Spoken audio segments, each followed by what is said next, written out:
एक नेता बनाओगे तो 5 साल काम देगा, लेकिन एक सामाजिक कार्यकर्ता बनाओगे तो जिंदगी भर समाज के लिए काम करें। खून बेच रहे हैं साला। जिस क्षेत्र में सबसे ज्यादा कुपोषण है वहां ब्लड बैंक लगता है, रक्तदान शिविर।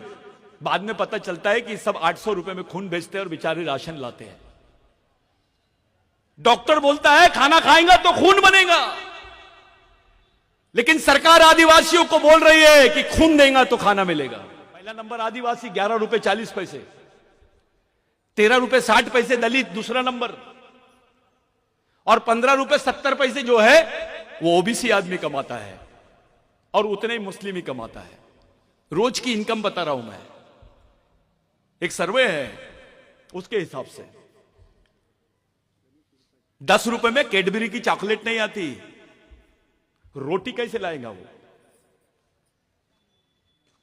कैसे जिएगा वो? जंगल से गोंद नहीं लाएगा, जंगल से महुआ नहीं लाएगा, तेंदू नहीं लाएगा तो जिंदा रह सकता है क्या वो? और अब तो तुम्हारे जंगल में भी कब्जा हो गया है। लेकिन सच्चाई यह है, इनकी प्लानिंग है। पहले आदिवासियों को मूल निवासी बोलते थे, फिर आदिवासी बोलते थे, अब वनवासी बोल रहे हैं, 5 साल बाद स्वर्गवासी बोल रहे हैं। दलित अलग है, आदिवासी अलग, एक ही डीएनए के लोग हैं, एक ही डीएनए के लोग हैं। ओबीसी किसको मानते? महादेव को मानते हैं, आदिवासी भी मानता है, सब वंशज मानते हैं महादेव को। महादेव के क्या हाल कर दिए? जब हमारे लोग खुलेआम तरीके से ओबीसी रहे या दलित रहे या आदिवासी रहे, महादेव को महादेव बोलता है, देवों का देव महादेव। लेकिन जैसे ब्राह्मणों के चुंगल में शिव फंस गया तो ब्रह्मा विष्णु महेश बना दिए उसको।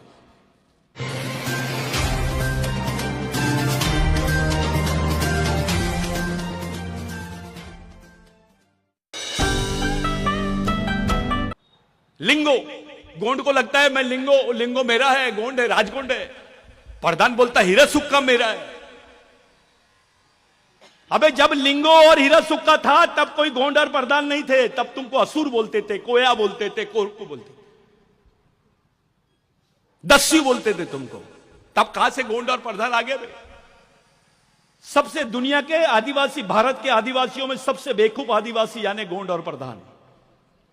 इनके झगड़े के वजह से समाज के ये हाल हुए हैं। अपने आदमी को नहीं पहचानते। जो बिरसा मुंडा का आंदोलन था, मेन बात पे आ जाते हैं। 1 लाख लोग मरे, उनके रिकॉर्ड पे नाम नहीं है। 6 साल के बच्चे से लेकर तो 70 साल का बूढ़ा भी आदिवासी मरा है उसमें। सबसे ज्यादा संख्या में महिलाएं मरी। उधर बंदूकें थी और इधर सिर्फ तीर कम था। बिरसा मुंडा ने उस लड़ाई को जीता है। उस लड़ाई का नतीजा था कि ब्रिटिश गवर्नमेंट इंग्लैंड में जाके एक कानून बनाई जिसको लैंड एक्विजिशन एक्ट बोलते हैं, जिसको भूमि संपादन अधिनियम बोलते हैं, जिसमें लिखा हुआ है कि आदिवासी की जमीन गैर आदिवासी नहीं ले सकता है, और गैर आदिवासी तो क्या सरकार भी नहीं ले सकती है। अगर यह कानून नहीं होता तो अपने गरीब आदिवासियों के पास में जमीन नहीं होती, अपने जो राजा घराने के लोग हैं उनके पास भी जमीन नहीं होती, क्योंकि दूसरे लोग आदिवासियों को सम्मान नहीं देते। मैं बोलूंगा ये आदिवासी डॉक्टर है, ये आदिवासी इंजीनियर है, ये भाग्यश्री ताई हमारी आदिवासी रॉयल फैमिली से आती है, अपना ही आदमी उसको सम्मान देता है, दूसरे लोग नहीं देते। ये सच्चाई है। बाबा साहब को दलितों का नेता, ओबीसी समाज के महात्मा फुले का नेता। बे बाबा साहब तो पूरे देश का बाप था। महात्मा फुले जिससे बाबा साहब ने प्रेरणा ली, बिरसा मुंडा जिससे बाबा साहब ने प्रेरणा ली। कुछ लोग मेरे को पूछते हैं कहां लिखा हुआ है, तो मैं ये जमीन पे बोल रहा हूं, गढ़चिरौली की नर्मदा का जो यहां का जमीन का आंदोलन था। कौन सी नदी है? गोदावरी नदी का जो आंदोलन था, उसमें डॉक्टर बाबा साहब अंबेडकर ने बोला कि मैं आदिवासियों के आंदोलन को और उनको चलाने वाले जो महापुरुष है उनको अपने आंदोलन का गुरु मानता हूं। बाबा साहब ने बिरसा मुंडा का स्पेसिफिक नाम नहीं लिया था, लेकिन उसका एक ही आंदोलन चल रहा था पूरे पश्चिम बंगाल में। तब झारखंड, पश्चिम बंगाल, उड़ीसा और बिहार एक ही प्रीमाइसेस में थे, जिसको नॉर्थ प्रोविंस बोलते हैं। पहले हमारी राजधानी थी मध्य प्रदेश की, सीपी एंड बरार की, नागपुर। यह मालूम होना चाहिए। बाबा साहब बौद्ध धर्म लेने के पहले आदि धर्म ले रहे थे। आदि धर्म की तरफ झुकाव था बाबा साहब का। ऐसे कई राज्य हैं जहां पर जो दलित है, जैसे यहां का आदिवासी उत्तर प्रदेश में दलित है। यहां के गोंड को उत्तर प्रदेश में शेड्यूल कास्ट बोलते हैं। यहां के महार को उधर अरुणाचल के बाद में वहां पर उसको आदिवासी बोलते हैं। तो उस वक्त डिक्लेरेशन था, ये जो बोल रहे हैं दलित अलग है, आदिवासी अलग है, एक ही डीएनए के लोग हैं, एक ही डीएनए के लोग हैं। ओबीसी किसको मानते? महादेव को मानते हैं। आदिवासी भी मानता है, सब वंशज मानते हैं महादेव को। महादेव के क्या हाल कर दिए? जब हमारे लोग खुलेआम तरीके से, ओबीसी रहे या दलित रहे या आदिवासी रहे, महादेव को महादेव बोलता है, देवों का देव महादेव।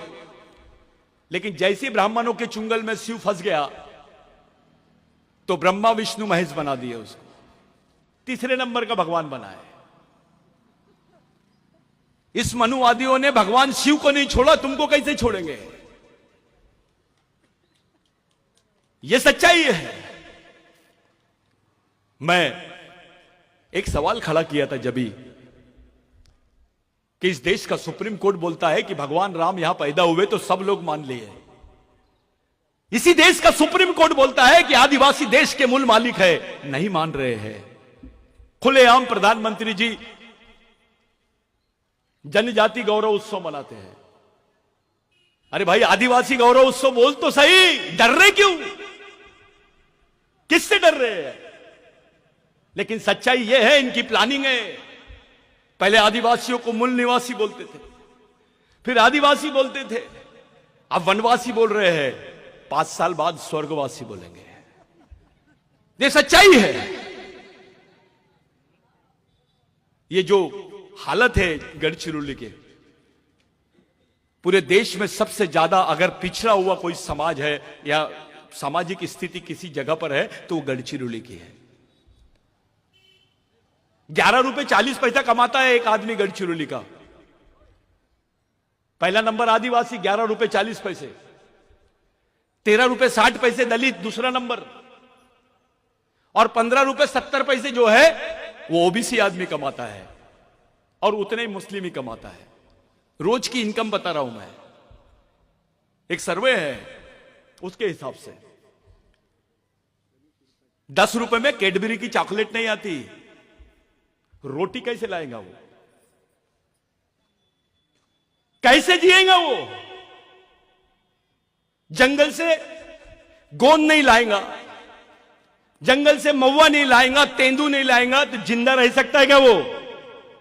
और अब तो तुम्हारे जंगल में भी कब्जा हो गया है। अब जंगलों में घुसने की परमिशन नहीं है आदिवासियों को। कानून बना रहे हैं कि एक भी आदिवासी दिखा कुराड लेके तुम मार दो गोली। कैसे करोगे? अभी 2022 में गवर्नमेंट ने फॉरेस्ट एक्ट का एक अमेंडमेंट करी। ये नए बच्चे हैं, इनके दिमाग में आ रहा है आरक्षण का कैसा, क्या नौकरी वोकरी मिलेंगी कि नहीं। आरक्षण बंद हो जाएगा दलितों का, आदिवासियों का, ओबीसी का।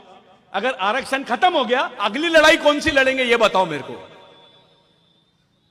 कौन सी लड़ाई लड़ेंगे तुम आरक्षण खत्म होने के बाद? क्या करेगा दलित बताओ?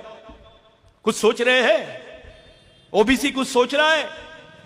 ओबीसी की तो ऐसे हाल कर दिए कि खाना उगाता है वो, जोतता है, किसान है, और आत्महत्या कर रहा है वो। जो दूसरों को खाना खिलाता है उसको आत्महत्या करना पड़ रहा है। दलित को गांव से भगा भगा के मार रहे हैं। महाराष्ट्र में थोड़ी ठीक है, देश में घूमो। और आदिवासियों को तो डायरेक्ट नक्सलवादी बोलो और मारना शुरू कर दो।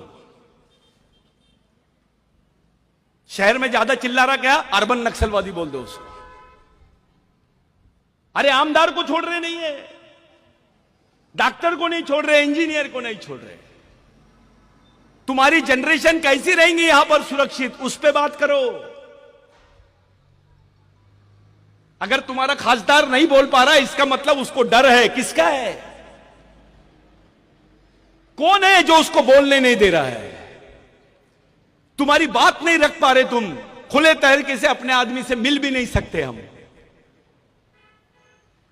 ये सूरजगढ़ का अकेला प्रोजेक्ट नहीं है, 25 प्रोजेक्ट है, उससे ज्यादा है। 44,000 हेक्टेयर जमीन गवर्नमेंट एक्वायर करेंगी, 27 गांव उड़ जाएंगे, करीब करीब 19,000 लोग हमेशा हमेशा के लिए खत्म हो जाएंगे। 62,000 हेक्टेयर जमीन तुम्हारी छीन ली जाएंगी, आधा गढ़चिरौली साफ हो जाएगा। उसके 2-3 साल 4 साल बाद शहर एरिया में प्लान बनेगा, और जो शहर में गढ़चिरौली में रह रहे हैं, अच्छा सूट पहन रहे हैं, वो वेटिंग लिस्ट में है। कहां रह रहे हो तुम? कौन सी जगह पे रह रहे हो? वहां के हालात क्या है? कोई पूछता है? खुल के बात नहीं कर पाते, पत्रकार खुल के लिखता नहीं है, टीवी खुल के बताती नहीं है, ना तुम्हारे पास मीडिया है। सोशल मीडिया पे ज्यादा बात किए तो कोई भी एक लड़के ने गलती कर दिया तो उसको, एक लड़की को अभी कुछ दिन पहले अंदर कर दिया उसको, सोशल मीडिया पे उसको चिढ़ाई, उसने कुछ डाल दी, सामने वाले ने एफआईआर कर दिया। तुम्हारे मोबाइल ब्लॉक कर देते हैं। तुम्हारे बच्चे पढ़े लिखे रहेंगे, वो जाएंगे कहां? कौन सोचेगा? अगर सरकार तुम्हारे बारे में सोच रही नहीं है तो समाज के लोगों का फर्ज है कि उसके बारे में सोचे। लेकिन यहां तो समाज नाम की चीज ही खत्म हो गई है, सिर्फ संगठन नाम की चीज है, पार्टी नाम की चीज है। कभी बैठ के सोचे क्या कि हमारे बच्चों का क्या होगा, अपनी आने वाली जनरेशन का क्या होगा? चलो यहां पे जितने आदिवासी है उसमें से एक जन खड़ा होकर बताओ, अगर आरक्षण खत्म हो गया, तुम्हारे जमीन के अधिकार खत्म हो गए, तुमको आदिवासी नहीं है ऐसा डिक्लेयर कर दिए, उसके बाद तुम जिंदा कैसे रहोगे और कौन सी लड़ाई लड़ोगे? लाओ, किसी को भी लाओ, कोई पंडित को लाओ, पीएचडी करने वाले को लाओ, किसको भी लाओ, मेरे को समझा के जाए। वो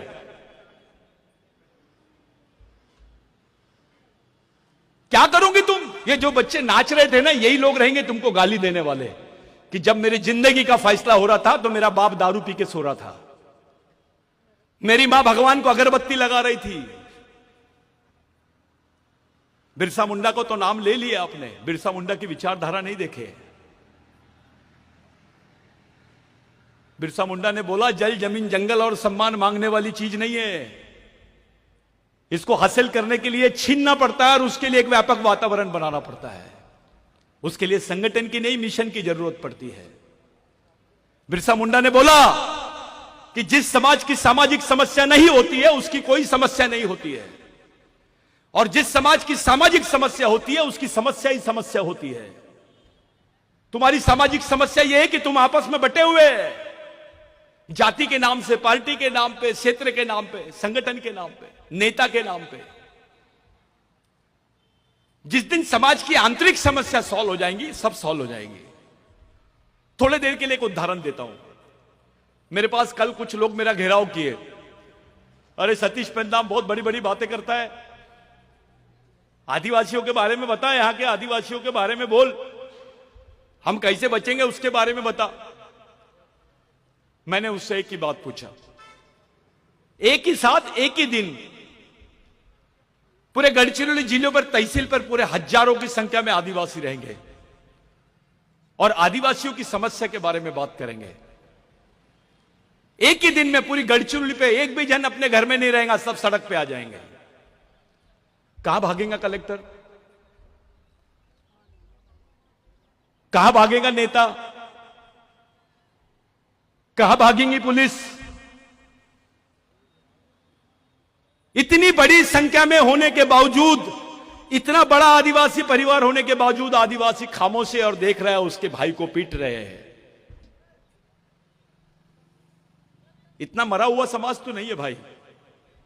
दलित भाइयों में भी एक अंबेडकरी भाई को कुछ बोले तो नीला झंडा पकड़ के निकल जाता है वो।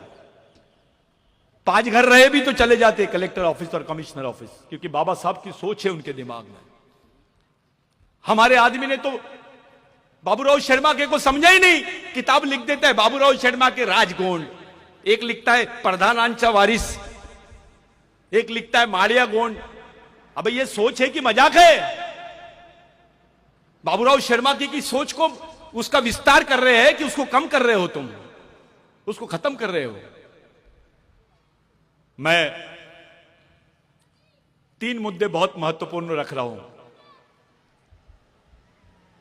चाहे वो ओबीसी रहे, दलित रहे, मुस्लिम रहे, कोई भी रहे। 3 साल बाद में किसी के भी लायक गढ़चिरौली रहने लायक नहीं रहेगा, क्योंकि गढ़चिरौली की 70% जमीन जो है वो कारखाने में तब्दील हो जाएंगी।